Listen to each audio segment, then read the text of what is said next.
Friends, టమాటాల bajji అయితే చేస్తున్నాను. ఇది టమాటాల బజ్జీ అంటారు వీటిని. మా సైడ్ అయితే మేము టమాటాల బజ్జీ అంటాము.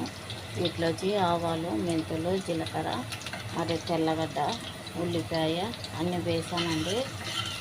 ఈ బాగా వేగిన తర్వాత మెంతులు వేసాను కదా, స్మెల్ అయితే అదిరిపోతుంది అన్నమాట. చాలా బాగుంది మెంతులు వేగుతుంటే. మళ్ళీ ఇక్కడ వచ్చి కొత్తిమీర, పచ్చిమిర్చి, టమాటా ఇంతేనండి. టమాటా బజ్జీకి అయితే వేయనమాట. చాలా బాగుంటుంది. ఇదైతే దోశలకైతే తయారు చేసుకుంటున్నాను నేను. ఇప్పుడైతే తర్వాత వేగింది కదా, అక్కడైతే పచ్చిమిర్చి పచ్చిమిర్చి తర్వాత వేగిన తర్వాత మరి పచ్చిమిర్చి అయితే ఇలా అయితే వేసుకుంటున్నాను.